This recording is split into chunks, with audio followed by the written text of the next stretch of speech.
At 7:05 p.m., a hotel atrium full of people became a structural test no one had agreed to run. A fourth-floor walkway fell onto the second-floor walkway below it. Both dropped into the crowd. 114 people died. The fatal change was not hidden in the steel after the collapse. It was visible months earlier on a shop drawing.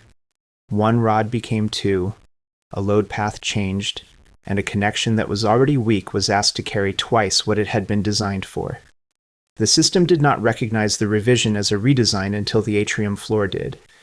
To understand how that could happen, start with the room everyone came to see.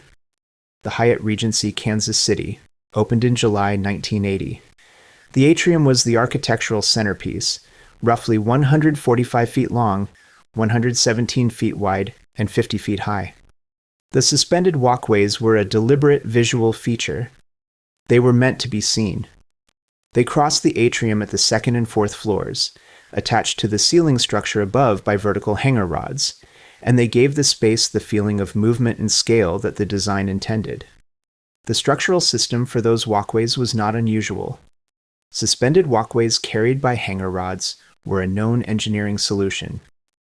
The design called for a series of rods running vertically from the ceiling framing, passing through the box beams of the fourth-floor walkway, and continuing down to the box beams of the second-floor walkway. In the original design, each rod was a single continuous element. It ran from the ceiling connection, through both levels, with a nut and washer bearing against the underside of each box beam. The logic of that system is worth pausing on. In the original configuration, the fourth-floor box beam carried only the fourth-floor walkway. The nut at the fourth floor bore only against the dead load and live load of that structure. The weight of the second-floor walkway was carried separately, further down the same rod, at a different bearing point, closer to the load itself. This matters. Keep it in mind.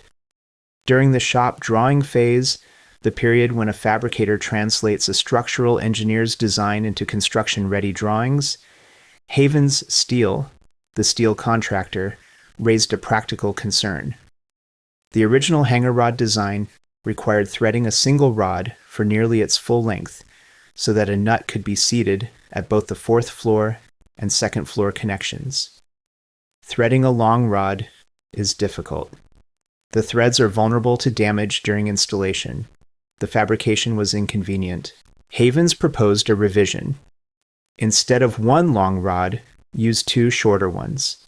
The upper rod would run from the ceiling to the fourth floor box beam. A second rod would run from the fourth floor box beam down to the second floor. On paper, this looked like a minor adjustment. The geometry was nearly identical. The walkways would hang in the same positions. The visual result was unchanged. A shop drawing reflecting the revision was submitted to the engineering firm for review. It was approved with no load recalculation. Here's what the revision actually did.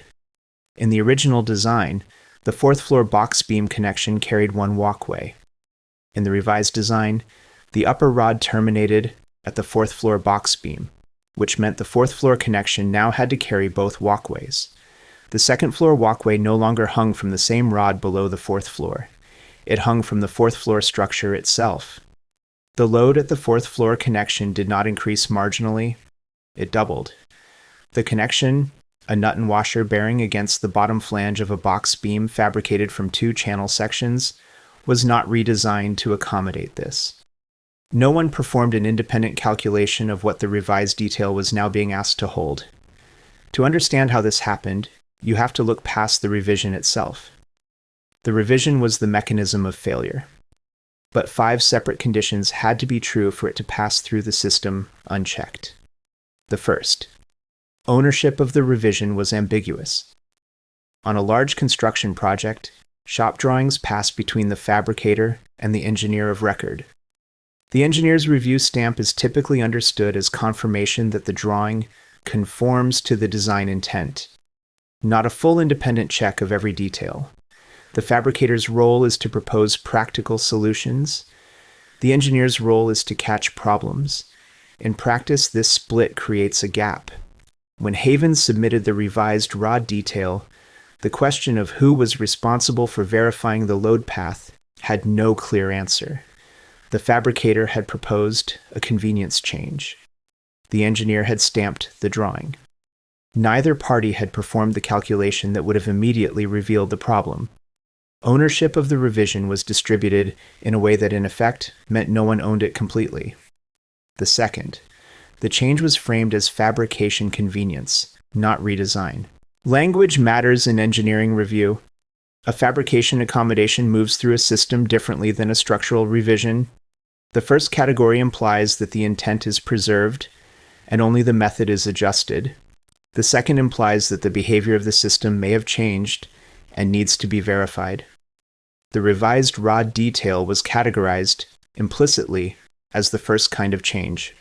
It looked like a threading convenience. It was presented as a threading convenience. The framing suppressed the question that should have been asked. Does this change the load path? It did. Substantially. The third, no independent load calculation was performed on the revised connection. This is the clearest failure in the chain, and it is also the most structurally important. The Kansas City building code at the time required walkway connections to support twice the expected live load. The original design, even before the revision, only met roughly 60% of that requirement. It was already undersized. The revised connection, which doubled the load on the fourth floor bearing point, dropped that margin to roughly 30% of the required capacity. Had anyone run the numbers on the revised detail, a straightforward calculation, not an advanced one, the deficiency would have been apparent. The check was never performed. The revision moved through approval as a drawing, not as a structural change that required structural verification. The fourth, earlier warning signs during construction did not trigger deeper scrutiny. In October 1979, during construction, a section of the atrium roof collapsed. The failure was attributed to a connection problem and addressed. Construction continued. This is not an uncommon pattern in large projects. Partial failures during construction are investigated, corrected, and treated as isolated events, rather than signals about system-level weakness. The roof collapse did not prompt a review of the walkway design. The two events were categorized separately. When warning signs are absorbed as individual incidents rather than read as evidence about the overall margin of the system loses its best opportunity to find problems before they become failures. The fifth, the original design had insufficient margin, so the revision made a vulnerable system lethal. Every failure has a threshold. The Hyatt walkways were not hovering at adequate margin when the revision arrived. They were already below code. The revised connection did not push a safe system into danger. It pushed an already deficient system into certainty. This is a recurring pattern in structural failures. The final cause is often not the only cause. The thing that triggers the collapse is frequently acting on a structure that has been accumulating vulnerability from the beginning. The redesign doubled the load. The original load was already too much. The Kansas City Hyatt walkway collapse was investigated thoroughly.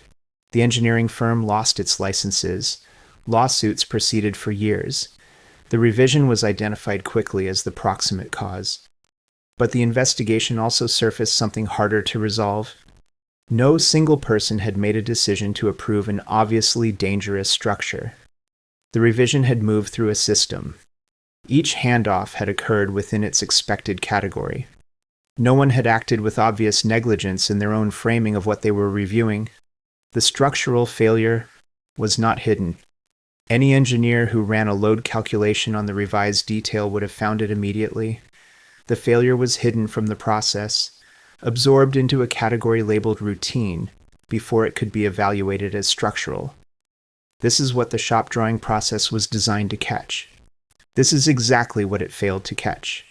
When we tell this story as a single cause failure, we miss what it actually demonstrates. It is tempting to say, someone should have checked the math. That is true. But it is not sufficient, because the math was checkable at every stage by multiple parties and was not checked by any of them. The question that explains the failure is not who forgot the calculation. It is why the system did not require one. A revision that changes the load path of a life safety connection is a structural redesign. It does not matter that it was proposed as a fabrication convenience. It does not matter that it looked geometrically similar to the original. The moment the load at the fourth floor connection doubled, the detail had to be evaluated as if it were new. The system had no reliable mechanism for recognizing that moment. In software, this is a known failure mode. A patch that seems local turns out to have non-local effects. In medicine, it appears when a drug interaction is missed because two prescribers are reviewing the same patient separately. In regulatory systems, it appears when a rule written for one era of scale gets applied to a structure the rule was never designed to cover. The form is always the same. A change is framed in a category that does not require deep review. The category is wrong. The system has no way to know it is wrong, because the category itself is the gate through which the change passes. The Hyatt Regency walkways did not fail because someone chose to cut corners on a calculation they knew was necessary. They failed because the process had been organized in a way that made the calculation feel unnecessary. And no one in the chain was positioned to see the whole picture clearly enough to know otherwise. 14 months after the hotel opened, the atrium was full of people on a summer evening, standing on and below structures that could not hold them. The shop drawing that approved the revised connection had been stamped and filed. The construction was complete. Inspections had been passed. Everything was in order. That is not a reassurance. That is the problem. What failed in Kansas City was not the calculation. Calculations were never the bottleneck. What failed was the system's ability to recognize when a change had crossed a category boundary, when something labeled routine had become structural, and when the margin that should have absorbed the error had already been spent.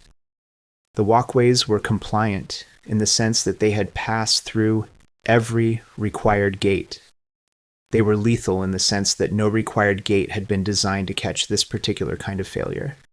The revision that killed 114 people was a drawing change that went through normal channels in normal time and was approved by people doing what their role required. The system worked exactly as designed. That was the problem. Next time, another design failure, another system that taught itself to ignore what it already knew. Specificity and rank define the order, but fragile architecture can't hold water. It's a cascade of forgotten code. A heavy legacy begins to overload. A cascade.